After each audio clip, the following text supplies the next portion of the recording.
আমার নাম মোহাম্মদ আকিল হোসেন। আকিল হোসেন, বয়স কত? বয়স হচ্ছে 21 বছর। 21 বছর। জন্ম জেলা কোথায় আপনার? আমার জন্ম জেলা হচ্ছে গাইবান্ধা জেলা, সুন্দরগঞ্জ থানা। বলেন। ছোটবেলা থেকে আমি মধ্যবিত্ত একটা পরিবারের সন্তান। কি করতো আপনার বাবা? আমার বাবা মূলত কৃষি কাজ করে, আমার মাও এরকম বাড়ির কাজই করে। তো আমার বাবা অনেক গরিব কৃষক, কৃষি কাজ করে সংসার চালায়। তো ছোটকাল থেকে আমরা 5 ভাই বোন, 2 ভাই 3 বোন। তো আমার বাবা 2টো বিয়ে করতো, আগের মায়ের 2 বোন, এই মায়ের আমরা 3 ভাই বোন। আচ্ছা। তো লেখাপড়ায় তেমন একটা সুযোগ পাইনি। ক্লাস 5 থেকে আমি লেখাপড়া করার পর আমার পরিবারেতে একটু দেখা যাচ্ছে অভাব, সো আমি ঢাকায় চলে আসি একটা কাজের জন্য। ও তার আগে আমি স্কুল পড়া ক্লাস 5-এ পড়ালেখা করা অবস্থায় আমি পক্স হয়, আমার হওয়ার পর আমি অনেক আক্রান্ত হয়ে পড়ি, পক্সে অসুস্থ হয়ে পড়ি। হওয়ার পর দেখা যাচ্ছে যে আমার মুখ দিয়ে ব্লাড আসতো বা নাক দিয়ে ব্লাড পড়তো, আমি অনেক অসুস্থ। পরে ওই সময় কত বছর বয়সে? এটা হচ্ছে আপনার 14 বা 15 বছর বয়স ওই সময়। তো হওয়ার পর আমার বাবা মানে অনেক টেনশন করে, কারণ আমার যে আগের মা ছিল ওই মায়ের একটা আমার ভাই ছিল, ওই ভাইটা প্রায় বিয়ের উপযুক্ত হয়েছিল, ওই সময় একই অবস্থায় সে মারা যায়। যাওয়ার পর আমার বাবা একটা টেনশনে পড়ে গেছিল যে আমার এই ছেলেটাও এরকমই হবে নাকি। তো উনি অনেক কান্নাকাটি করার পর উনি আমার ট্রিটমেন্ট করে, অনেক কোনো কাজ হয় না। হওয়ার পরে আমার এক গ্রামবাসী এক চাচা, উনি একদিন আমাকে দেখে যে আমাকে রংপুর নিয়ে যাবে। তো উনি বলে কি হয়েছে? তো বলে এরকম। তো উনি আমাকে একটা গাছান্ত ওষুধ দেওয়ার পর ইনশাআল্লাহ আল্লাহ পাক পরের দিন থেকে আমার ব্লাড পড়া বন্ধ হয়। মানে আমি এমন অবস্থা হয়েছিলাম, অসুস্থ হয়ে বিছানায় পড়ে গেছিলাম, হাঁটতে পারছিলাম না, অনেক ব্লাড ক্ষরণ হয়েছিল। তো ওখান থেকে আমি সুস্থ হয়ে পড়ি আস্তে আস্তে, ইনশাআল্লাহ আল্লাহ পাক আমাকে সুস্থ করে। তো সুস্থ হওয়ার পর আমি 5-এর বৃত্তি পরীক্ষা দিয়ে আমি আমার বোন জামার সহ ঢাকায় চলে আসি। এখানে এসে দর্জি কাজ শিখতে আসি। তো দর্জি কাজ 1 বছর শিখলাম। তো শেখার পর আমার বোন জামার সাথে যে কোনো একটা ত্রুটি নিয়ে আমি ওখান থেকে চলে আসি, যে তার সাথে মানে কথার কাটাকাটি না, মানে দেখতেছি সম্পর্কটা জানি কেমন হয়ে যাচ্ছে। বয়স কত তখন আপনার? তখন আমার বয়স 14-15 হবে। 14-15, মানে লেখাপড়া হয় না একদমই? লেখাপড়া হয়নি। ওকে। তো আমি তার কাছ থেকে চলে আসি। বাড়িতে আসার পর আমার বাবা আবার আমার এক মামার সাথে যোগাযোগ করে ওই দর্জি কাজে অন্য জায়গায় দিয়ে দেয়। আচ্ছা, দর্জি কাজ করতেন মানে জীবনের প্রথম পরিচয় আপনি দর্জি কাজ? হ্যাঁ। আচ্ছা। তো আমার ওই মামার সাথে আমি কাজ শিখি, সম্পর্কে মামা ডাকতাম, ওনার বাড়ি ছিল শরীয়তপুর। তো ওনার সাথে আমি কাজ শেখার পর আমি কারিগরি পাই। পরে আমি এই কাজটা আস্তে আস্তে রানিং করি, আমি একাই শুরু করে দিলাম। পরে হঠাৎ করে আমি 1 বছর কাজ করলাম ভালো। 2য় বছর গিয়ে আমি হঠাৎ করে একদিন মানে আমি মাঠে খেলতে যাওয়ার পর আমার একটা বাতাস এসে লাগে শরীরে, লাগার পর আমার শরীরটা ঝাঁকি দিয়ে ওঠার পর আমি অনেক অসুস্থ হয়ে পড়ি। পরে ডাক্তারের কাছে যাই, ডাক্তারে বলে যে তোমার টাইফয়েড হয়েছে, কোনো ডাক্তারে বলে যে না তোমার চিকুনিয়া হয়েছে। ওই সময় চিকুনিয়া ছিল অনেক। চিকুনগুনিয়া? হ্যাঁ, চিকুনগুনিয়া। তো আমাকে অনেক ওষুধ দেয়, মানে অ্যান্টিবায়োটিক ওষুধ খাইতে প্রায় আমি 26 দিন ওষুধ খাই। খাওয়ার পর আমার জ্বর ভালো হয় না, দিন যায়, মানে শরীর অনেক ক্লান্ত হয় অ্যান্টিবায়োটিক ওষুধ খাইতে। তো কাশি হতো, অতিরিক্ত কাশি, এমন কাশি হতো মানে পেট চাইপা ধরে কাশতাম আর কান্না করতাম, মানে কাশতে আমার বমি বের হয়ে যেত। তো ডাক্তাররা খালি ওষুধ দেয়, কাজ হয় না। পরে আমি আমার মহাজনকে বলি যে ভাই আমি এখন বাড়িতে যাব, আমার আর কাজ করতে ভালো লাগতেছে না। ওই সময়টা জ্যাকেট শীতের মাল জ্যাকেট সিলেতাম। তো ওই ধুলাবালি ভিতরে মনে ঢুকছিল। তো আমি রংপুরে যাই, রংপুরে আমার নানার বাড়িতে যাই। ওখানে গিয়ে আমি আবার ডাক্তারকে দেখাই। তো জ্বরের ওষুধ দেয়, টাইফয়েড পরীক্ষা করলো যে না এগুলো কিছুই না। তো ওষুধ খাওয়া কোনো কাজ হয় না। পরে আমি বাড়িতে চলে যাই। যাওয়ার পর আবার বাড়িতে আমার বাবা আমাদের গ্রামে একটা প্রাথমিক ডাক্তার ছিল, ওনার কাছে নিয়ে যায়। তো উনি ওষুধ দেয়, ওই 1 সপ্তাহ ওষুধ খেয়েছি, কোনো কাজ হয় না। পরে আমি থানাহাট যক্ষা কেন্দ্রে গেলাম, ওখানে টেস্ট করার পর উনি ওখান থেকে বললো যে তোমার যক্ষা হয়েছে। তো যক্ষা হয়েছে, পরে আমাকে ওখান থেকে প্রায় 6 মাস চিকিৎসা দিল, ফ্রি চিকিৎসা। দৈনিক 3টা করে ট্যাবলেট খাইতাম, আর সাক্ষী নিয়ে ওষুধগুলো নিয়ে আসা লাগতো। পরে আমি 6 মাস ওষুধ খাওয়া অবস্থায় আমি বাড়িতে ছিলাম, বিশ্রামে ছিলাম, কোনো কাজকর্ম করতে দেওয়া হয়নি। তো ওই অবস্থায় যখন আমাদের বাড়ি কিন্তু চরে, মানে তিস্তা নদীর পাড়ে। তো তিস্তা নদী ভাঙার কারণে দেখা যাচ্ছে আমাদের বাড়ি গ্যাসে 5 দিন আমাদের বাড়ি ভাঙছে নদী ভাঙার কারণে। ওকে। এখন পর্যন্ত প্রায় 18 বার, আমার জন্মের পর আমি দেখলাম 18 বার নদী ভাঙনে বিলীন হয়ে গেছে আমাদের বাড়ি বসতভিটা। কি নদী এটা? এটা তিস্তা নদী। তিস্তা নদী, আচ্ছা। হ্যাঁ, আমি ওই বাড়ির সাইডে, আমাদের বাড়ির সাইডে ড্রেজা দিয়ে মাটি কাটতো, তো ওখানে পুকুর ছিল, তো ওই পুকুরে গোসল দিতে যাইতাম। যাওয়ার পর দেখতাম যে ওখানে একটা মেয়ে গোসল দিতে আসতো, সম্পর্কে আমার ফুপু লাগে। ওর মেয়েটার বয়স ছিল কম, তো বসে থাকতে থাকতে তার সাথে মানে কেমন জানি একটা ভাব সৃষ্টি হয়ে গেছে। আমি অনেক অসুস্থ ছিলাম, মানে টিবি রোগে এমন আক্রান্ত ছিলাম যে আমি হাঁটতে পারতাম না। আমার মানুষে বলতো যে ওদের বাড়িতে যাওয়া যাবে না, কিন্তু আমার মা ওই সময়টাতে আমাকে এমন আদর যত্ন করছে যে আমাকে মানুষে বলছিল যে ওর পোশাক ধরা যাবে না, ওর বিছানায় থাকা যাবে না, বা ও যে প্লেটে ভাত খাবে ওগুলা ধরা যাবে না। আপনার সম্পর্কে? হ্যাঁ হ্যাঁ, মানুষে বলতো, কিন্তু আমার মা মানতো না।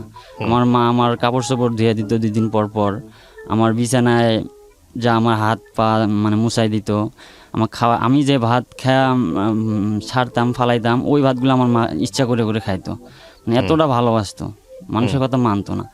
তো আমার বাবা অনেক মানে কেয়ার করে আমাকে ওষুধ খাওয়াতো, প্রতিদিন ঘুম থেকে উঠায় আমাকে ওষুধ খাওয়াইতো। ওই সময়টাতে পরে আমি বিশ্রামে ছিলাম বাড়িতে, থাকার পর ওই মেয়েটার সাথে আস্তে আস্তে ভাব হয়। পরে আমি একদিন আমাদের এলাকায় ওয়াজ মাহফিল হয়, সে মাহফিলে যাই ওয়াজ শুনতে, তো মেয়েটাও আসে। তো আসার পর আমার রাস্তায় তার সাথে দেখা হয়। পরে মেয়েটাকে আমি দাঁড় করাই বলি যে তোমার সাথে কিছু কথা আছে। তো আমার কাছ থেকে আমার হাতটা ঝাড়া দিয়ে চলে যায়। যাওয়ার পর ও ফোন নিয়ে আসছিল, ফোনটা আবার ফালায় রাস্তার মধ্যে পড়ে গেছিলো। তো ওই ফোনটা আমার এক বন্ধুই পাওয়ার পর আমাকে বলে যে আমি একটা ফোন পেয়েছি। তো ফোনটা নিয়ে দেখি ওর ফোন। তো আমি বললাম এটা তো ওর ফোনটা দিয়ে দে। কয় না আমি ফোনটা দেবো না। বললাম না দিয়ে দে। তো বললো না দেবো না। পরে দেখি ওই ফোন আসতেছে। তো ফোন রিসিভ করে দেখি আমার আরেক ফ্রেন্ডেও ওই ফোনে ফোন দিতেছে। তো ফোনটা আমি যেভাবে হোক নিয়ে ওর আম্মু আসে, ওই মেয়েটার আম্মু আসে, ওনাকে দিয়ে দেই। দেওয়ার পর ওই মেয়েটার কাছে আমি ওই ফোন থেকে নাম্বারটা তখন নিয়ে নিই। নেওয়ার পর আমি একদিন SMS করি। তো SMS সম্পর্কে যিনি ফুফু হয়, হ্যাঁ হ্যাঁ, আমি ফোন দেয়, SMS করি, করার পর আমাকে ফোন দেয়। তো আমি যখন হ্যালো বলার পর ও ফোনটা কেটে দেয়, ওর বাবা ছিল সাথে। তো ফোনটা কেটে দিয়ে পরে আমাকে SMS করে কে আপনি। তখন আমি পরিচয় দিই। দেওয়ার পর ও আমার সাথে কথা বলে, কন্টিনিউ কথা বলতে। তখন আপনি কি পেশায় দর্জি? দর্জি, জি। ওই সময়তে আমি টিবি রোগে আক্রান্ত হওয়ার কারণে বিশ্রামে ছিলাম বাড়িতে। জি। কথা বলতে বলতে তো আমি বললাম যে আমার যে ফ্রেন্ডটা ফোন দিছিল ওর নাম বললাম যে তুমি কি ওনাকে চেনো? যে বলে হ্যাঁ চিনি। কেমনে চেনো? যে ও আমার সাথে রিলেশন করতে চায়, আমার বান্ধবীর কাছ থেকে ও নাম্বার নিছে। ও ভালো। কথা বলতে বলতে বলতে সে আমাকে বলল যে আমি যে আপনার সাথে কথা বলতেছি এটা যেন আপনার ফ্রেন্ড না জানে। বললাম কেন?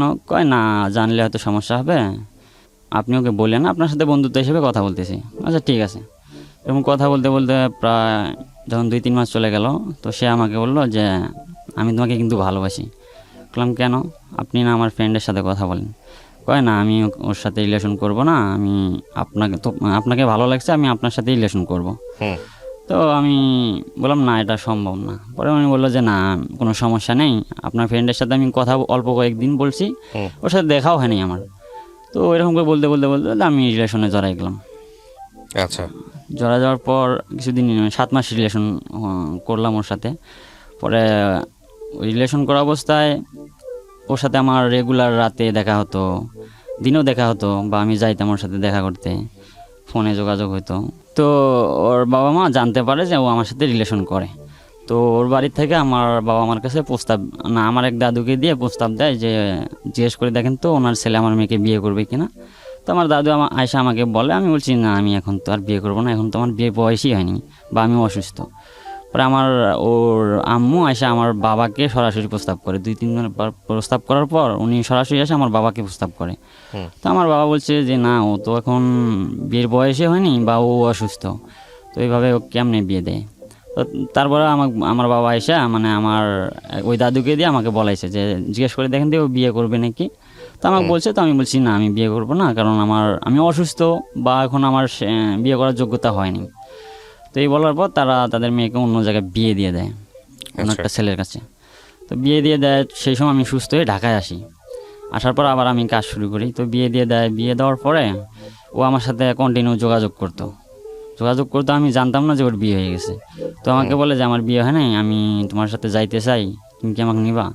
তো আমি বলি আচ্ছা ঠিক আছে, আমি দেখতেছি, ভেবে দেখতেছি। তো আমি খোঁজ খবর নিয়ে দেখি যে না, ওর রেজিস্ট্রি হয়ে গেছে এবং কি বিয়েও হয়ে গেছে। পরে ওর স্বামী আমার সাথে যোগাযোগ করে, যোগাযোগ করে আমার জানতে পারছে যে আমার সাথে রিলেশন ছিল। তো যোগাযোগ করার পর ওর স্বামী আমাকে বলল যে ছোটো ভাই, আমি কোনো মেয়ে দেখিনি আমার জীবনে, কিন্তু ওকে দেখতে গিয়ে আমি এক দেখায় ওকে বিয়ে করে ফেলছি।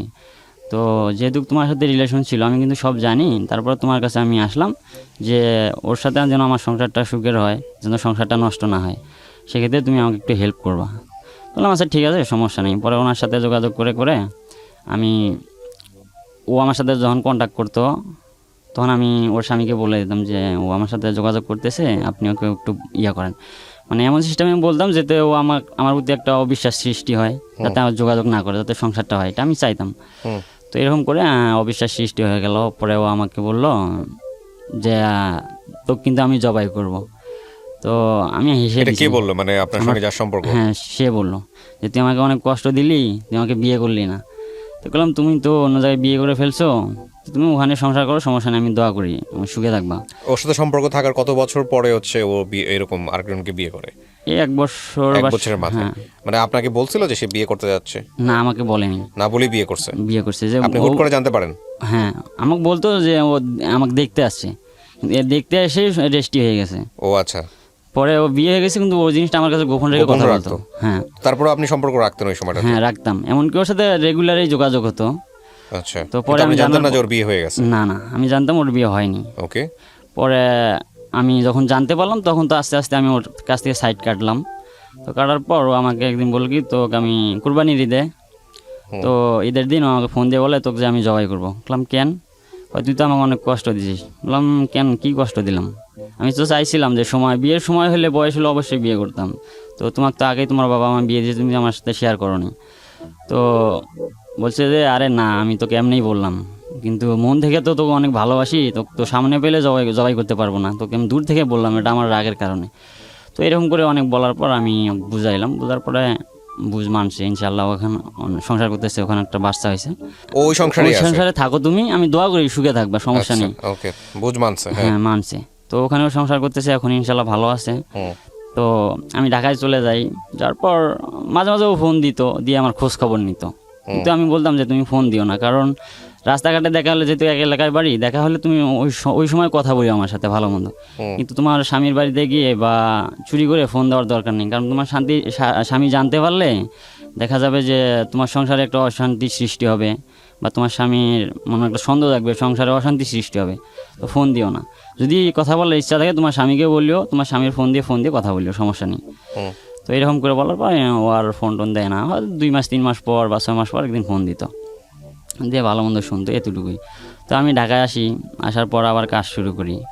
করার পর কিছুদিন কাজ করার পর দেখা যাচ্ছে যে আবার আমার মাস্ক ছাড়া আমি কাজ করছিলাম। আর দর্জি কাজে দেখা যাচ্ছে ধুলাবালি অনেক ভিতরে ঢোকার পর আমার দেখা যাচ্ছে আবার বুক ব্যথা হয়, জ্বর আসে, কাশি হয়। তো আবার সমস্যা দেখা দেয়। পরে আমি আবার বাড়িতে চলে যাই, যাওয়ার পর আবার ওই যক্ষা কেন্দ্রে গিয়ে ওনাদের সাথে যোগাযোগ করি। তো ওনারা আমাকে বলে যে যেহেতু একবার টিবি রোগ হওয়ার পর দ্বিতীয়বার আর হওয়ার চান্স থাকে না, সেক্ষেত্রে আমরা একটা ডাক্তারের সাথে যোগাযোগ করে দেই, ওনার সাথে আগে দেখো উনি কী বলে। পরে একটা মেডিসিন বিশেষজ্ঞ ডাক্তারের সাথে আমাকে দেখা করাই দেয়, চিলমারি ডায়াগনস্টিক সেন্টারে উনি চাকরি করেন, নামটা আমি বলতে চাচ্ছি না। তো উনি আমাকে একটা এক্সরে দেয়, 2টা ব্লাড টেস্ট দেয়। তো আমি ওগুলো করার পর বলে যে না, তোমার টিবি নাই, কিন্তু তোমার টিবি হওয়ার পরে তোমার যে লাঞ্চে একটা ক্ষত ছিল, সেটা পরিপূর্ণ আর কি হয়নি। তো আমার কিছু মেডিসিন দিল, তো মেডিসিনগুলো আমি খাইতেছিলাম। খাওয়ার পরে দেখি আমার কোনো উন্নতি হয় না, দিন যায়, আমার হাত পায়ে বল শক্তি কমে যায়। তো যাওয়ার পর উন্নতি হয় না, 2টা ডোজ দিয়েছিল, কাজ হয় না। পরে উনি আমাকে বললো কি যে তাহলে তুমি এক কাজ করো, তুমি আর একটা বার টিবির ওষুধ খাইয়ে দেখো। তো বললাম আচ্ছা স্যার, আপনার যেটা ভালো হয়, আপনি তো ভালো বোঝেন, দেন যদি ভালো হয়। তো উনি আবার আমাকে 6 মাসের জন্য টিবির ওষুধ খাওয়ার দিল। পরে আমি ওষুধ খাওয়া শুরু করলাম। খাওয়ার পর দেখা যাচ্ছে যে ওষুধটা 6 মাস খাওয়ার পর মানে আমার বুকের ব্যথাটা কম ছিল, কিন্তু দিন যায় মানে আমার আর শরীর ঘাটতির দিকে চলে যায়। ওষুধ খাওয়ার পর জানি মনে হয় আমার শরীরে মারাত্মক রকমের কিছু ক্ষতি হয়েছে। মানে হাত পায়ে বল থাকতো না, মানে হাঁটতাম মনে হয় যেন আমার হাত পা ঠাস ঠাস করে ফুটতো, শরীরে জ্বর জ্বর ভাব হইতো, মানে আরও অনেক সমস্যা দেখা দেয়। পরে 6 মাস আমি ডোজটা কমপ্লিট করার পর আবার আমি ঢাকায় চলে আসি অসুস্থ অবস্থায়। জি। এসে কিছুদিন কাজ করি, কিন্তু আমি ভালো থাকতে পারতেছিলাম না। পরে আমি আবার চলে যাই বাড়িতে। যাওয়ার পর আমি রংপুরে আর একটা মেডিসিন বিশেষজ্ঞ ডক্টর নারায়ণ সরকার, হ্যাঁ ডক্টর নারায়ণ সরকার চন্দ্র, ওনার সাথে আমি যোগাযোগ করি। 600 টাকা বিল দিয়ে ওনার কাছে আমি চিকিৎসা নিই। তো নেওয়ার পর উনি কিছু মেডিসিন দিল, তো ওগুলো খাওয়ার পর মোটামুটি ইনশাল্লাহ আমি সুস্থ হয়ে বাড়িতে। তো ঈদে আমি বাড়িতে গেছি। যাওয়ার পর আমার মানে রাস্তা হাঁটতাম আমাদের বাড়ি থেকে প্রায় 30 গজ দূরত্ব হবে। তো ওখানে একটা মেয়ে রিলেশন ও মেয়েটা আমাকে দেখার পর, মেয়েটা অনেক ছোটো ছিল, 12 বছর বা 13 বছর বয়স হবে। তো আমার এক ভাস্তিক দিয়ে আমাকে প্রস্তাব দেয় যে আমি ওর সাথে রিলেশন করব। ওই মেয়েটার ভাই আবার আমার ছিল ফ্রেন্ড, একসাথে ঘুরতাম, অনেক ক্লোজ ছিল। তো ওনার সাথে ও আমাকে প্রস্তাব দেয়, তো আমি প্রস্তাবে রাজি নয়, যে না ও অনেক ছোটো মেয়ে, আর আমি তো অল্প কয়েকদিন মনে মনে ভাবি যে অল্প কয়েকদিন একটা রিলেশন করলাম, সেখানে অনেক কষ্ট পেয়েছি, তো এগুলো আর জড়াতে যাব না, আমি যেহেতু পরিপূর্ণ সুস্থ না।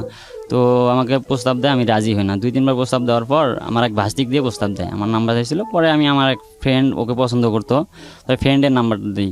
পরে ফ্রেন্ডের নাম্বার দেওয়ার পর ও ফোন দেয়, দিয়ে জানতে পারে যে ওটা আমার ফ্রেন্ড। পরে ও আবার না করে দেয় যে না আমি ওর নাম্বার চাই। পরে আমার ভাস্তি আসে আমাকে বলার পর আমি নাম্বারটা দিয়ে দিই। দেওয়ার পরও আমাকে ফোন দেওয়ার পর আমি বলি যে দেখো তোমার ভাই তো আমার ফ্রেন্ড, আর তোমার সম্পর্ক আমার সম্পর্কটাও অন্যরকম, তো এভাবে তো এটা রিলেশন হয় না, তুমি অনেক ছোটো। কয় না আমি তোমার সাথে রিলেশন করব। তো বললাম দেখো তুমি তো অনেক ছোটো, এখন তোমার মানে বিবেকটা ঘুমান্ত অবস্থায়, তুমি এখন রিলেশন আবেগের ঠেলায় করতে চাইতেছো। যখন তোমার বিবেকটা জাগ্রত হবে তখন তুমি কিন্তু আমাকে ছেড়ে চলে যাবে, তখন আমি কষ্ট পাবো বা মেনে নিতে পারবো না। তো বললো না আমি ছেড়ে যাবো না, আমি তোমার সাথে রিলেশন করবো। তো আমি অনেক বুঝাইলাম, তো মানে না। তো বললাম আচ্ছা ঠিক আছে তুমি কথা বলো, দেখি কি হয়। আর কথা বলতে বলতে ওর সাথে রিলেশন হয়ে গেল, 7-8 মাস রিলেশন হয়ে গেল। হওয়ার পর কন্টিনিউ ওর বাড়িতে যাইতাম, দেখা করতাম। দেখা করার সময় দেখা যাচ্ছে ওর ভাই থাকতো, মাইন্ড করতো না, কেউ জানতো না যে আমি রিলেশন করি।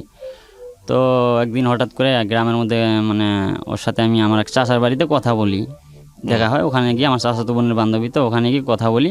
কথা বলার পর মানুষ, এলাকার লোক দেখতে পারে যে আমি ওর সাথে কথা বলতেছি, গ্রামের মধ্যে বাড়িতে এসে দেখে যে আমি ওর সাথে কথা বলতেছি। তো মানুষে অন্য একটা মাইন্ড করে নেওয়ার পর আমি ওখান থেকে বের হয়ে আসি, আমার এক দাদু এসে আমাকে বের করে দেয়। তো আমি বের হয়ে দেখি যে গ্রামের মধ্যে সবার মুখে মুখে যে অমুকের মেয়ে, অমুকের ছেলে, অমুকের ঘরের মধ্যে বসে কথা বলতেছে বা ধরা পড়ছে। আচ্ছা। তো এই অবস্থায় পরে আমি বাড়িতে যাই না ভয়ে, অনেক দেরিতে বিকাল টাইমে আমি বাড়িতে যাই। যাওয়ার পর দেখি আমার আম্মু আমার সাথে কথা বলে না, বাবাও কথা বলে না। আমি বুঝতে পারছি যে এই খবর বাড়িতে আসছে। তো সন্ধ্যা হয়ে গেল, সন্ধ্যা হওয়ার পর আমি বাজারে যাব। তো ওই সময় আমার ওই প্রেমিকা আমাকে ফোন দিয়ে বলে যে তুমি কই আছো? তো আমি বাজারে। তো কয় আমার এক দাদির চাচির সাথে তুমি কথা বলো। তো কথা বললাম, তো দাদি বললো যে তুই কি ওকে বিয়ে করবি? বললাম বিয়ে করার তো বয়স এখনও হয় নাই, যদি বয়স হতো তাহলে বিয়ে করতাম। তো কয় তাহলে এগুলো যে হলো মানুষে বলতেছে তুমি ওকে বিয়ে কর। তো বললাম দেখি। তো এগুলো বলার পর ও ফোন দিল। তো আমাকে ফোন ধরে বলে যে তুমি কি আমাকে বিয়ে করবে না? বললাম হ্যাঁ করবো। তো কয় যদি তুমি আমাকে বিয়ে করো তাহলে এই মুহূর্তে নিয়ে চলো আমাকে, আর না হলে আমি কিন্তু আত্মহত্যা করবো। তো আমি বললাম এগুলো পাগলের মতন কি বলে, তোমার কী হয়েছে? কিছুই তো হয়নি। কয় না এলাকার লোকের কাছে আমি আর মুখ দেখাবো না, মানুষ বিভিন্ন রকমের কথা বলতেছে। ওকে। তো আমি বললাম সমস্যা নাই, তোমার আম্মু আসুক, তোমার আম্মু আসলে আমি তোমার আম্মুকে বোঝাই বলবো এগুলো কোনো সমস্যা না, মানুষ এমনিই বলতেছে। তো ওর আম্মু মানে মাঠের কাজে থেকে আসার পর ওর আম্মু ওর কাছ থেকে শুনে আমাকে ফোন দেয়। তো আমি বলি যে না এগুলা মানুষ এমনিই বলছে, আমি ওর সাথে এমনি কথা বলছিলাম। তো ওর আম্মু বললো তুমি কথা বলবো, আমার বাড়িতে এসে কথা বলতা, মানুষের বাড়িতে কেন গেছো? আর মানুষের এক একজনে এখন এক একটা কথা বলতেছে। তো অনেক আমাকে বুঝার পর ওকে বুঝ দেয়। তো বুঝ দিয়ে ওকে নিয়ে যায় ওর মামার বাড়িতে। তো ওখানে নিয়ে যা অনেক বুঝ দেয়। তো বুঝ দিতে প্রায় ওখানে 3-4 দিন ছিল। তো আমি ওর সাথে আর কি দেখা করতে গিয়েছিলাম ওখানে ওর মামার বাড়িতে।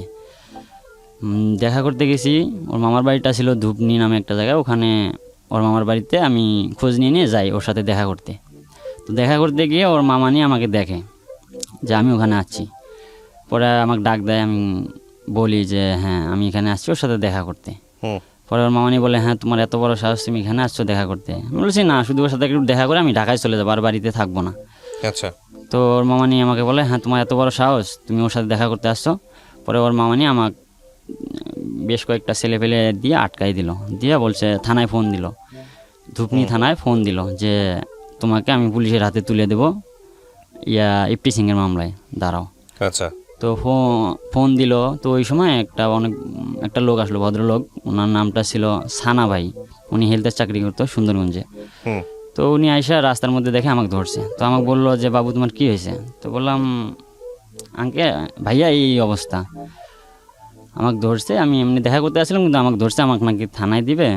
তো উনি আবার আমার ওর মামিকে বললো যে ভাবি এদিকে আসেন। পরে ওনাকে দেন কি বললো, উনি মানে না, উনি বললো যে না আমি থানায় দেবো। তো উনি বললো যে না সমস্যা নেই, আজকের বার ছেড়ে দেন, পরবর্তীতে আসলে আপনার যা মন চায় তাই করেন, সমস্যা নেই। পরে উনি আমাকে হুন্ডাই করে নিয়ে আমাকে তো বাড়িতে পৌঁছায় দেয়। তারপর আমি বাড়িতে আসি। আসার পর আমার প্রেমিকা মনে হয় 3-4 দিন পর আবার বাড়িতে আসে। আসার পর ও আমাকে বলল যে আমার না রমজান মাসে আমার খালাতো ভাই দিয়ে বিয়ে ঠিক হয়ে গেছে। হুম। তো বললাম তোমার 13 বছর বয়স, 13 বছর 6 মাস ওই সময় বয়স, এই সময় তোমার বিয়ে দিয়ে দিবে? কি বলো পাগলের মতো? কয় না আসলে আমাকে বলে নাই, কিন্তু বলছে আমি শুনছি তাই তোমাকে বললাম, এখন কি করবা? আমি কই কী করব? কয় রমজান মাস পর্যন্ত সময়, ও রমজান মাসে ও ঢাকা থেকে আসলে আমাকে বিয়ে দিবে। তো ওর খালাতো ভাইয়ের সাথে নাকি, ওর খালাতো ভাই আবার আগে একটা বিয়ে করছিল রিলেশন করে, ও রিলেশন করে বিয়ে করছিল, করার পর ওই মেয়েটা নাকি আবার কিছুদিন সংসার করার পর অন্য একটা ছেলের সাথে রিলেশন করে চলে গেছে। তো ওই মেয়ে দিয়ে মানে ওর খালা আর ওর আম্মুর সাথে মানে একটা কন্ট্যাক্ট ছিল যে তোর মেয়েটা বড় হলে আমার ছেলেকে দিয়ে তোর মেয়ের বিয়ে দেবো। তো ওটা আমি জানতাম না, তো জানলে হয়তো আমি ওই রিলেশনটা কন্টিনিউ করতামও না। তো ও আমাকে বলেনি। তো ও আইসা আমাকে ওইরকম করে বললো যে আমার বিয়ে ঠিক হয়ে গেছে রমজান মাসে, তুমি এখন কী করবা, আমাকে নিয়ে চলো, আমি তোমাকে ছাড়া বাঁচবো না। তো এরকম করে যখন বললো তখন আমি বাড়িতে, তো আমি ওকে বললাম যে আচ্ছা ঠিক আছে আমি দেখতেছি। পরে আমি বাড়িতে আমার বাবা ওর আম্মুর কাছে প্রস্তাব দিল, আমি বলার পরে প্রস্তাব দিল, দেওয়ার পর অন্য জনক দিয়ে প্রস্তাব দেওয়া হয়েছে, আমার দাদাকে দিয়ে। উনি বলছে যে না আমি বিয়ে দেবো না। তো আমার বাবা নিজে গেছে যে দেখেন আপনার মেয়ের সাথে আমার ছেলের রিলেশন, এটা সবাই এখন গ্রামে সবাই জানছে, তো আমি ছেলের বাবা হয়ে আপনার কাছে সরাসরি আসলাম, আমি মানুষ পাঠার দরকার নাই, আমি নিজে আসলাম, আপনি আপনার মেয়েটাকে দেন, শুধু আপনার মেয়েটাকে দেন আমার ছেলের কাছে, আমি বিয়ে দিয়ে যা করার আমি করব, কিচ্ছু লাগবে না। তো উনি বললো যে না আমি বিয়ে দেবো না, আমার মেয়ে এখনও ছোটো।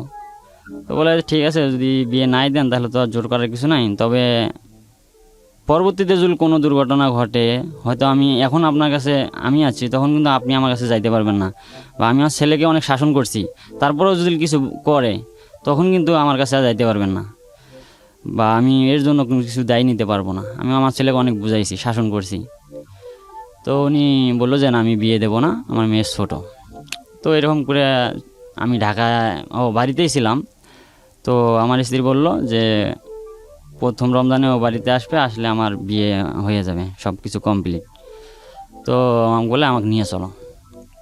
পরে আমি ওকে নিয়ে ওকে বললাম আচ্ছা ঠিক আছে তাহলে আমি যাবো। পরে দিন ঠিক করলাম, দিনটা ঠিক করে ওকে বললাম তাহলে চলো।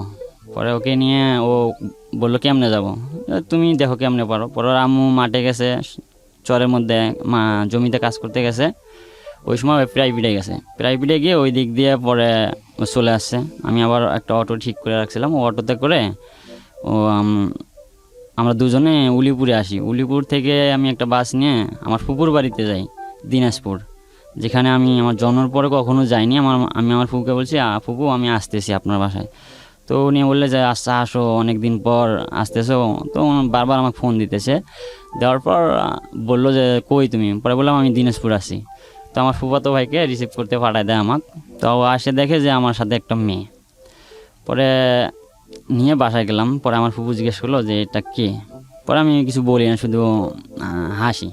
তো হাসার পর বললো যে কে বলো। পরে বললাম এইরকম এরকম, ওকে আমি নিয়ে আসছি। পরে আমার বাড়িতে যোগাযোগ করলো, তো আমার বাবা জানতে পারলো। জানার পরে আমার বাবার সাথে কথা বলার পর, তো আমার ফুপা ছিল মুক্তিযোদ্ধা। তো উনি বলছে যেহেতু বয়স কম, এটা কীভাবে কী করা যায়, সম্ভব না তো, বিয়ে শাদির ব্যাপারে এগুলা হবে না। তো তারপরে আমি আমার শ্বশুরবাড়িতে আবার আমার বউ একটা চিঠি লিখে আসছিল যে আমি আকিল হোসেনের সাথে ঢাকায় যাইতেছি, তোমরা আমাকে আর খোঁজ করিও না, আমি আর বাড়িতে আসবো না, আমি ওকে বিয়ে করব। এই জন্য ওর সাথে চলে গেলাম। এই চিঠিটা আমার শাশুড়ি দেখার পর কিছু লোকজন আমার ওই ফুপুর বাড়িতে ঠিকানা দেয় যে আমি দিনাজপুর যাইতেছি। তো আমার ফুপুর বাড়িতে লোকজন পাঠায় দেয়। তো 10-12 জন লোকজন পাঠায় দেয় আমাদেরকে ধরতে। পরে আমি রমজান মাস 2 জনের রোজা ছিলাম। পরে ইফতারি করে আমি ওখান থেকে রওনা দিই ঢাকার উদ্দেশ্যে। পরে আমি ঢাকায় এসে শ্যামলীতে নাইমা আমার এক বোনজামার বাসায় যাই, মতিঝিল। ওখানে যে আমি 3 দিন ছিলাম। তো ওখানে মোহরি ধরলাম বিয়ে পড়ার জন্য। তো মোহরি বলে যে না, বয়স কম, যেহেতু ওর স্কিল সার্টিফিকেট আছে সেক্ষেত্রে বিয়ে হবে না। তো ওখান থেকে 3 দিন থাকার পর যখন হলো না, তখন আমি আবার চলে গেলাম কিশোরগঞ্জে আমার মামার কাছে, মামার বাড়িতে। তো আমার মামা অনেক দেখে রাগ করছে যে এটা কী করছো।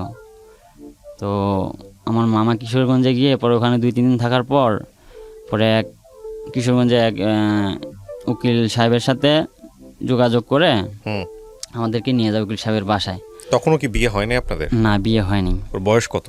ওর বয়স তখন ছিল 13 বছর 6 মাস কি 7 মাস এইরকম। কোর্টে নাই আমাদেরকে, উকিল সাহেবের বাসায় নেওয়া হয়। তো নিয়ে ওখানে আমাদের বিয়েটা সম্পূর্ণ করা হয় কোর্ট ম্যারেজ করে।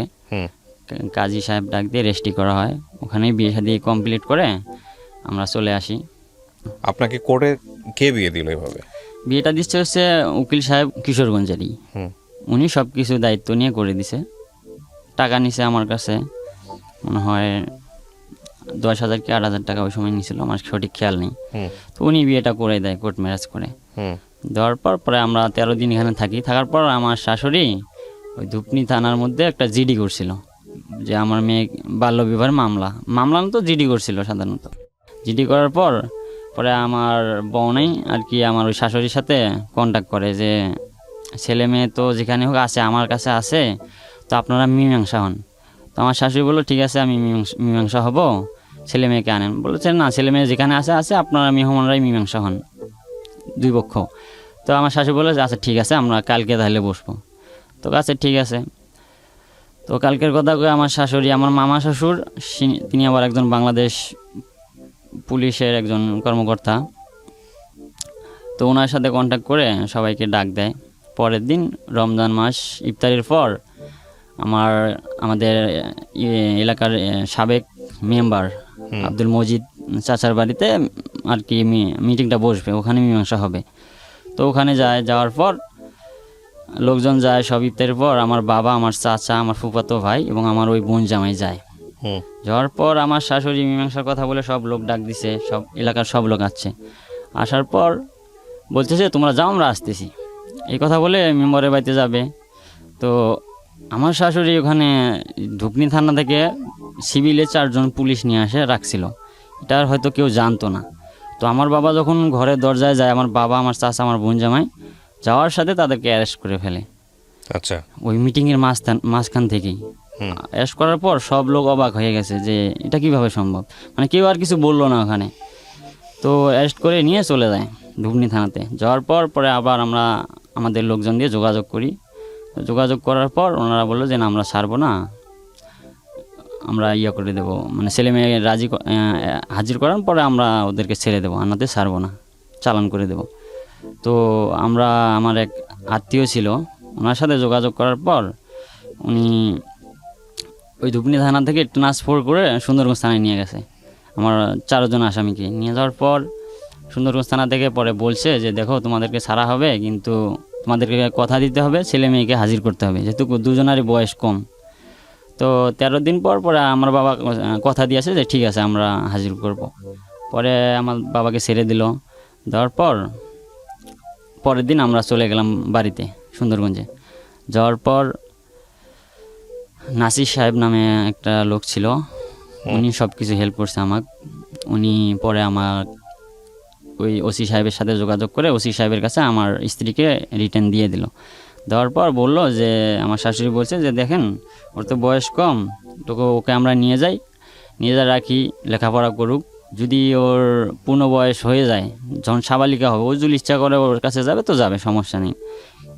তো বললো ঠিক আছে। ওই কথা বলে তারা নিয়ে গেল। আমি আমার মতো আমাদের বাড়িতে আসলাম। আসার পর 3 মাস কি 4 মাস পর আমার আমার বউয়ের সাথে তখন আমার কন্ট্যাক্ট নেই, যোগাযোগ করতে দেয় না।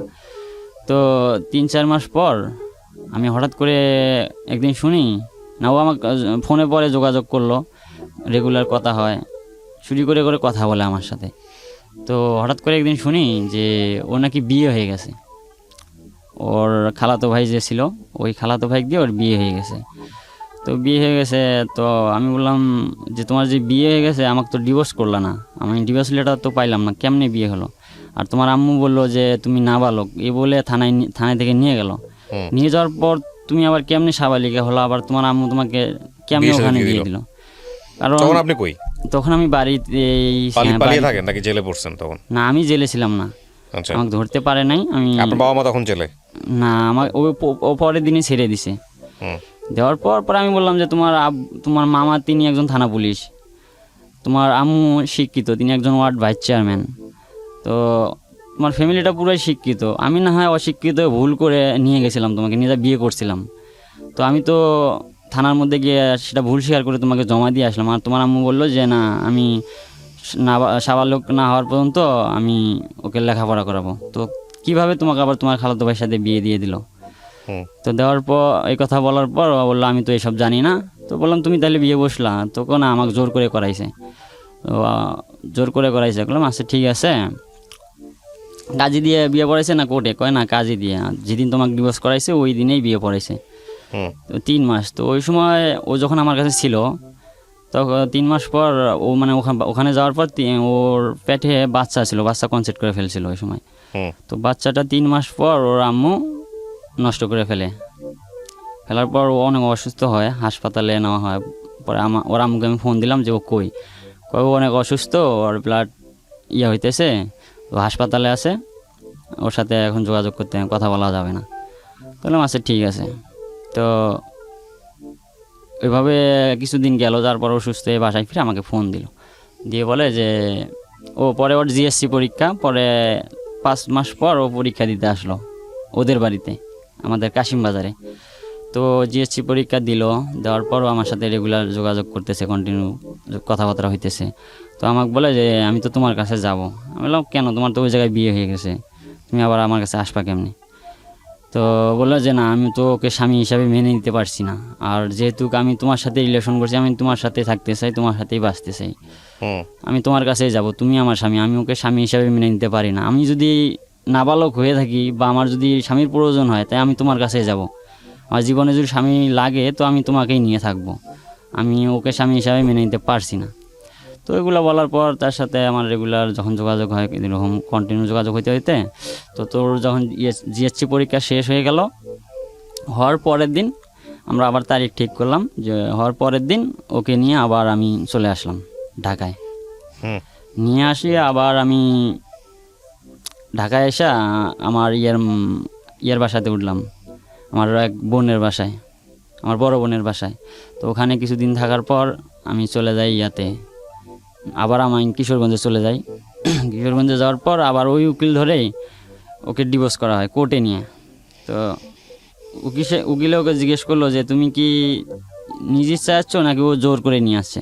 বলছে যে না, আমি নিজ ইচ্ছায় যাচ্ছি। তো বললো তুমি তো বিয়ে করছো অন্যজনাকে, তো ওর কাছে কেন আসলা? তো বললো যে না, আমি ওকে স্বামী হিসাবে মেনে নিতে পারছি না, আর আমাকে ওখানে জোর জুলুম করে ডিভোর্স করে ওকে দিয়ে বিয়ে দেওয়া হয়েছে। তো কোর্টে এগুলা মানে অনেক লোকজন বসা ছিল, তো ওরা সবাই শুনলো ওর মুখে। তো শুনে ও নিজ ইচ্ছায় ও ডিভোর্স করলো ওর খালাতো ভাইকে। ডিভোর্স করে পরে আবার পুনরায় আমার সাথে বিয়ে দিয়ে দিল।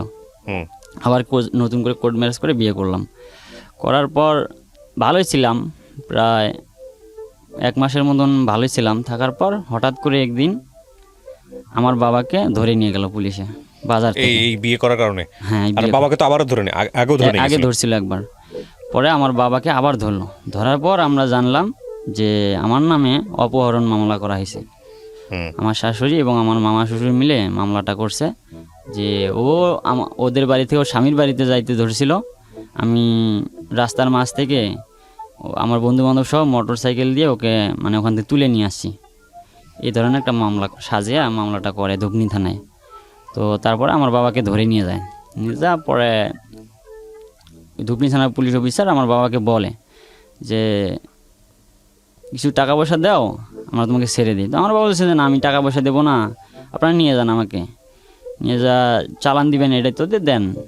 তো চালান দিল, নিয়ে যায় থানায় রাখলো একদিন। রাখার পর ওর আমার যে মামা শ্বশুর পুলিশ উনি আসছে, আসে আমার বাবাকে বলে যে তুমি কি আমাকে চেনো থানার মধ্যে? তো আমার বলছে না, আমি তো আপনাকে চিনি না। হুম তো আমার মামা শ্বশুর বলে যে আমি নরিনের মামা, আমি কিন্তু এবার কিন্তু তোমার যে কাশিম বাজারে যে চর আছে এই চর কিন্তু ওলট পালট করে দেব। তো আমার বাবা বলছে দেন, যে আপনার ক্ষমতা আছে আপনি দেন। আমার বাবা জেলেই তখনও। তো একদিন থাকার পর পরে চালান করে দেয় কোর্টে, গাইবান্ধা কোর্টে চালান করে দেওয়ার পর ওখানে 26 দিন ছিল। তো আমার শাশুড়ি ওই মামলাটা মানে বিচার চাওয়ার জন্য অনেক করছে যে চালু চালু বিচার হয় না কেন। পরে আমার বাবাকে আবার 3 দিনের রিমান্ডে নেয়, আমার শাশুড়ি রিমান্ডের আবেদন করে হুম যে 3 দিনের রিমান্ডে নেয় আমার বাবাকে। তো রিমান্ডে নিয়ে আসে, তো আমরা তখন ঢাকায়। তো আমার বাবাকে জিজ্ঞেস করছে যে তুমি তোমার ছেলে কই, ছেলের বউ কই, কোথায় আছে, আমরা ঠিকানা দাও। তো আমার বাবা বলছে আমি কেমনে জানবো, আমি তো থানায়। আর ছেলে যাওয়ার পর থেকে তো আমার সাথে আর যোগাযোগ করেনি। দ্বিতীয়বার, প্রথমবার যাওয়ার পর আমি যোগাযোগ পাইছি, আপনাদেরকে আইনা দিছি। তো দ্বিতীয়বার যাওয়ার পর তো সে আমার সাথে আর যোগাযোগ রাখে নাই, হুম বা আমিও তার চেষ্টা করছি, আমি তার সাথে যোগাযোগ করতে পারিনি, কারোর সাথে কারো যোগাযোগ নেই। তো তখন রিমান্ডে নিয়ে আসলো, তখন আমি আমাদের বাড়িতে জানতে পারলো যে তার রিমান্ড হয়েছে 3 দিনের। হুম পরে বাড়ির থেকে তারা লোকজন চলে গেল যে বৃদ্ধ লোক, এই লোককে রিমান্ডে নিয়ে মারধর করলে তো অবস্থা খারাপ হয়ে যাবে। অসুস্থ ছিল আমার বাবা, হুম ওনার 2টা কিডনিতেই সমস্যা, অনেক অসুস্থ। কয়েকদিন পর পর শরীরে রস নামে, অনেক ব্যথা হয়।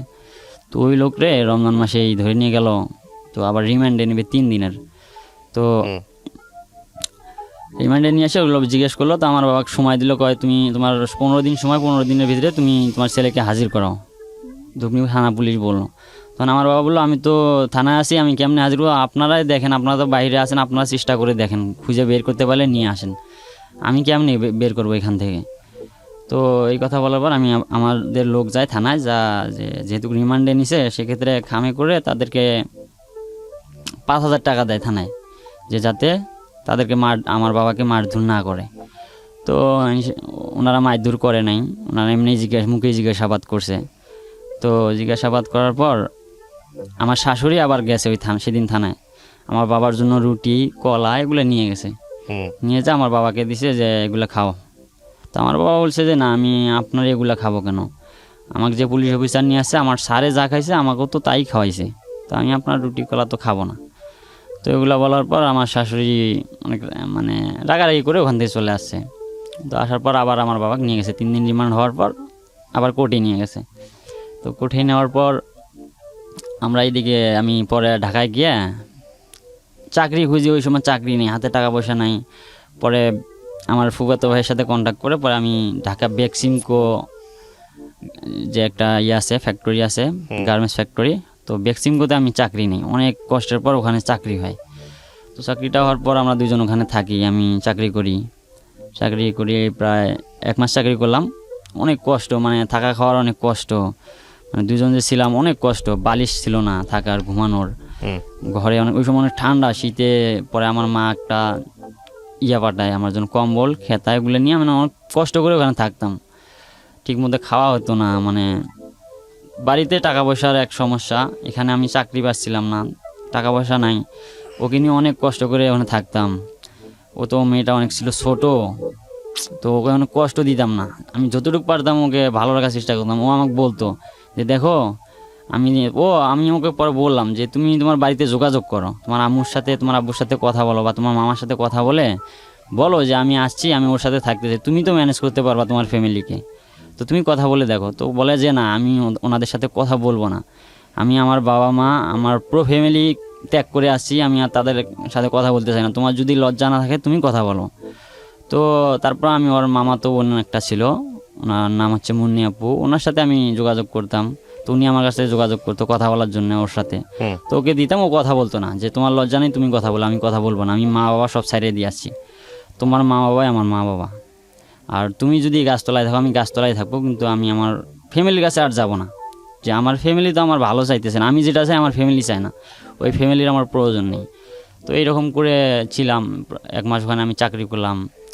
তো খুব কষ্ট, বেতন পাই নাই, খাওয়া দাওয়ার অনেক কষ্ট হইতো। তো ঘরে যে থাকতাম ওই সময় ঠান্ডা, বালিশ ছিল না, তো একটা ব্যাগ নিয়ে আসতো, ওই ব্যাগের মধ্যে মানে শীতান দিয়ে 2জন থাকতাম। সকালবেলা দেখা যেত আমি ডিউটিতে কোনোদিন খেয়েও যেতাম, কোনোদিন না খেয়েও যাইতাম। ঘরের চাল ডাল ছিল না, পরে আমার মা বাড়ি থেকে চাউল পাঠায় দেয়, ওগুলো দিয়ে আর কি চলি 1 মাস। চলার পরে আমার বাবার জামিন হয় না পরে অনেক দিন, মানে ওই সময় আবার করোনা ভাইরাস চলে আসে। ভাইরাসের কারণে আর জামিন হয় না। আজ ডেট দেয়, আবার পাউসে যায়, আবার পরে একটা ডেট দেয়, ওটা পাউসে যায়। এরকম করতে করতে 26 দিন ছিল কারাগারে থাকার পরে 80,000 টাকার বিনিময়ে আমার বাবার জামিন হয়। সে চলে আসে। আসার পর আমার স্ত্রীর সাথে আমার সাথে পরে যোগাযোগ হয়, কথা বলে। তখন আমার বাবা আমার সাথে কথা বলে, আমার স্ত্রীর সাথে কথা বলে। তো আমার স্ত্রী আমার বাবাকে জিজ্ঞাসা, যে বাবা আপনাকে যে ওখানে ধরে নিয়ে গেছিলো কোনো কষ্ট হয়েছে? তো আমার বাবা বলে যে না, আমার কোনো কষ্ট হয়নি। কিসের কষ্ট? ওখানে আরও লোক ছিল, তাদের সাথে আমি ছিলাম, কোনো কষ্ট হয়নি। তো আমি এগুলা মানে পাশ থেকে বলে দিতাম যে শোনো দেখি ওখানে কীরকম কষ্ট হয়েছিল, বাবাকে তো ধরে নিয়ে গেছিলো, তুমি একটু শোনো, আমি তো আর শুনতে পারতেছি না। তো ও বলতো, আয়সা বলতো যে কীরকম কষ্ট হয়েছিল। না, আমার কোনো কষ্ট হয়নি, ভালোই ছিলাম। তবে তোমরা দুজন যেন একসাথে থাকো, কোনো দিন যেন আর দুজনের মধ্যে ঝগড়া না হয়, বা দুজনকে সারাসারি না হয়। আমার যা হয়েছে এই কষ্ট আমি মেনে নিতে পারবো যদি তোমরা দুজন একসাথে থাকতে পারো, বা তোমাদের সংসার যদি সুখের হয়। আমার কোনো কষ্ট না। তো এরকম করে দিন যাইতেছে। আমার বাবা বের হয়ে আসার 20-25 দিন পর আমার বাবা আমাকে বললো যে দেখ, ও আসামি দিছিল আমাকে 1 নাম্বার।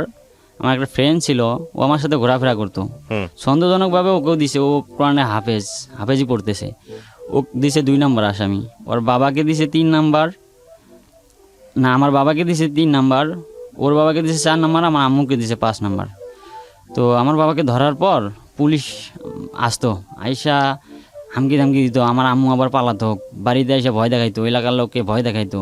তো তারপর 26 দিন পর আমার বাবা যখন আসলো কারাগার থেকে, আসার পর 15-20 দিন পর আমাকে বললো যে যেহেতু তোমরা আসো ওখানে চাকরি করতেছো, চাকরি করো, যেহেতু তোমার নামে এখনও মামলাটা আছে, তো এই মামলাটা কিভাবে শেষ করা যায় এটার জন্য আমরা দেখতেছি।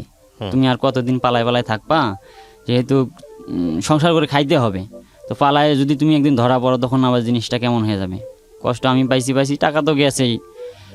তো তোমার জামিনের জন্য করি। আমি বলছি যে না, আপনাকে জামিন করার টাকা পয়সা নষ্ট করা লাগবে না, আমি এদিকে আসি, থাকি এই অবস্থায়। তো আমার বাবা বলল যে না, ধরা পড়লে তো সমস্যা হয়ে যাবে, কষ্টটা কী জিনিস আমি তো বুঝি, আমি তো ওখানে গিয়েছিলাম। তো অনেক রিকোয়েস্ট করার পরে আমি বললাম আচ্ছা ঠিক আছে, আপনারা দেখেন।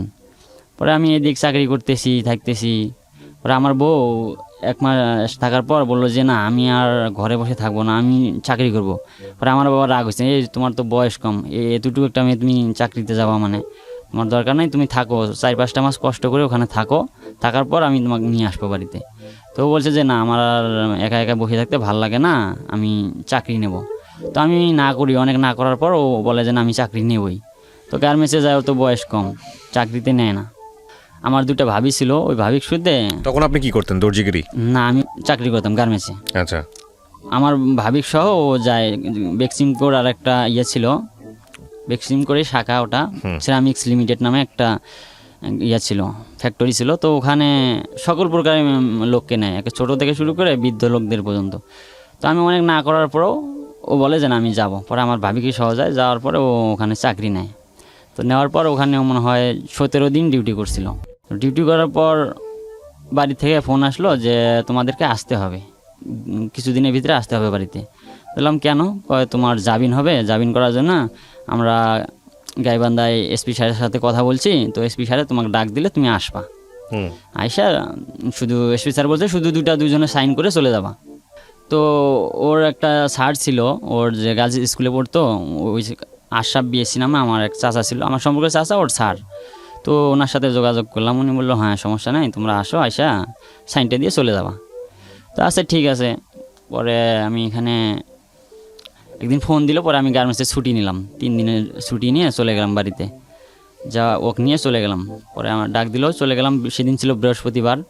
তো আমি গাইবান্ধায় যাই, যাওয়ার পর আমাকে ওই যেই ইন্সপেক্টর আমার বাবাকে অ্যারেস্ট করে নিয়ে যায়, তো ওনার সাথে ওই এসপির যোগাযোগ হয়। তো উনি আমার স্ত্রীকে ওখানে যাওয়ার পর উনি নিয়ে নেওয়ার পর উনি জানি ওনাকে কী বলছে, বলার পর সেদিন সারাদিন ছিলাম কোর্টে।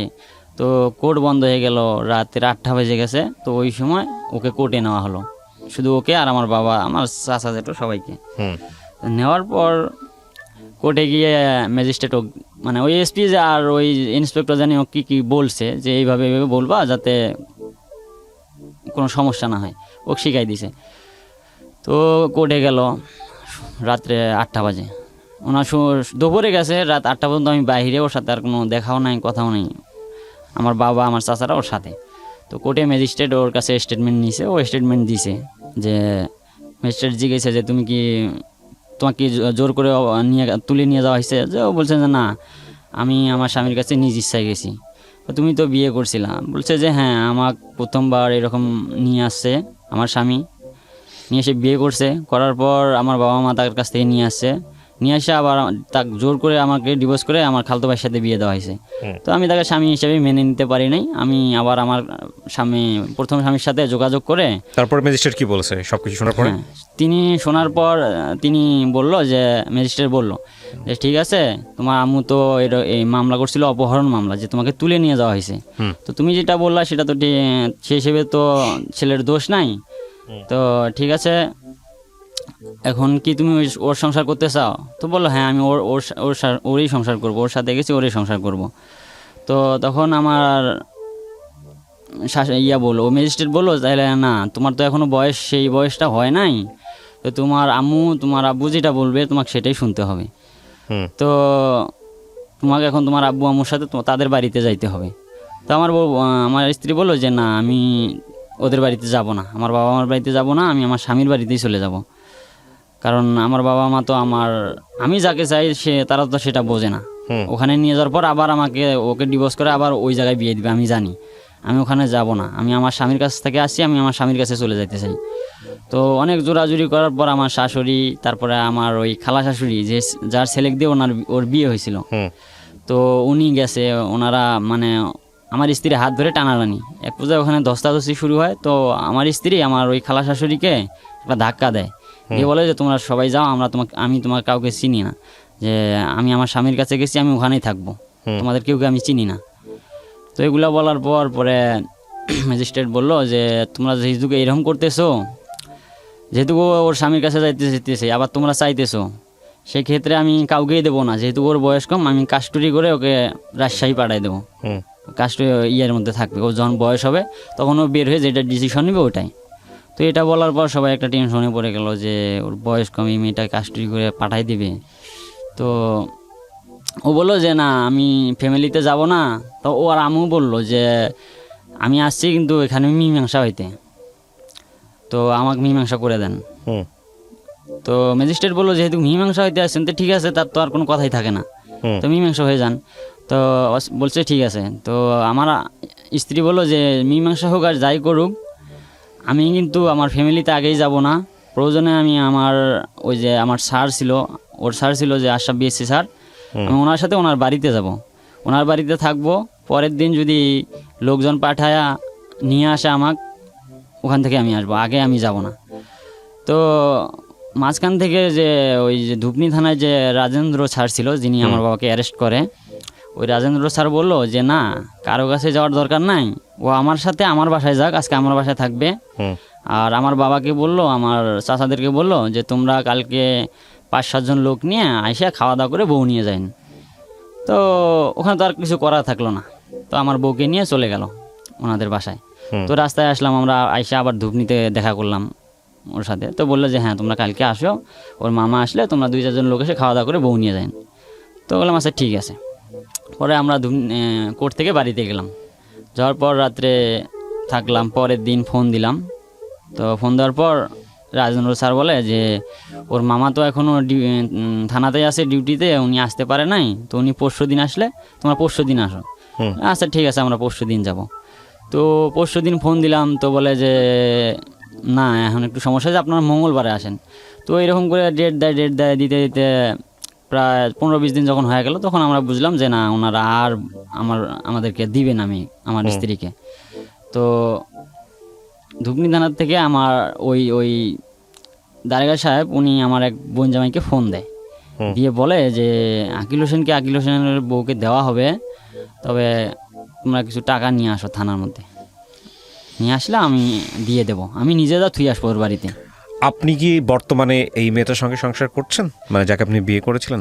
না, ওর সাথে আমার সংসার নেই। ওখানে নিয়ে যাওয়ার পর ওকে আবার আমার সাথে আমার ডিভোর্স করিয়ে ওর খালাতো ভাইকে দিয়ে আবার পুনরায় বিয়ে দিয়ে দেয়। ওই যে লোকের কাছে ফার্স্ট বিয়ে সেকেন্ড বিয়ে হয়েছিল তার কাছে আবার দিয়ে দেয়। এখন ওখানেই আছে নাকি ওখান থেকে আবার আসছে? ওখানে আবার ও আসে, কিন্তু আমাকে ডিভোর্স লেটার দেওয়া হয়নি। আমি বলছি আমার শাশুড়িকে পরে বলছিলাম। আপনার ভবিষ্যৎ পরিকল্পনা কি, মেয়ে যদি আবার আপনার কাছে আসে আপনি তাকে বিয়ে করবেন? না, যেহেতু ওখানে সংসার করতেছে আর আমার কত ফ্যামিলি। বছর যাবত সংসার করতেছে ওখানে? প্রায় 1.5 থেকে 2 বছর হবে। 1.5 থেকে 2 বছর। তো আজকে আপনি গল্পটা কেন বললেন এখানে? গল্পটা এই জন্যই বললাম যে আমি তো অনেক ভুল করছি। ভুল বলতে আমি অল্প বয়সেই এগুলো করা আমার ঠিক হয় নাই, বা মেয়েটারও বয়স কম ছিল, না বুঝে আমি ওকে নিয়ে যাই বিয়ে করি। আমার সেই যোগ্যতা থাকতো অবশ্য হয়তো তারা মেনে নিত, কিন্তু আমার যোগ্যতা নেই বলে হয়তো মেনে নেয় নাই। আমি এই জন্যই গল্পটা বললাম যে আমার গল্পতে যে এই আমার মতো যারা আছে, ছোট ছোট ছেলে মেয়ে যারা স্টুডেন্ট লেখাপড়া করতেছে, তারা যেন আমার মতো আমার এই গল্পটা শুনে যেন তারা এই ভুলগুলো না করে, তারা যেন ওই ভুল থেকে সরে আসে। আর যদি তারা সরে আসে তাতে আমি যদি অনেক কষ্ট পাইছি, আমি বেশ কয়েকবার আত্মহত্যা করতে গিয়েছিলাম যে না আমি আত্মহত্যা করবো, এই জীবন রাখবো না, অনেক কষ্টের জীবন। তো সেই সময় আত্মহত্যা করতে যাওয়ার সময় আমার একটা কথা মনে বললো যে না আমি তো ঢাকা FM 90.4-এ আমি জীবন গল্প নামে অনেক অনুষ্ঠান শুনছি। শোনার পর তো দেখছিলাম যে না অনেকে আত্মহত্যা করতে গিয়ে ফিরে এসছে, তাদের লাইফটা অনেক আরও ভালো হয়েছে। তো আমার লাইফটা তো কেবল শুরু, 21 বছর বয়স, আমি ইচ্ছা করলে এখান থেকে আবার আমার জীবন নতুন করে শুরু করতে পারি।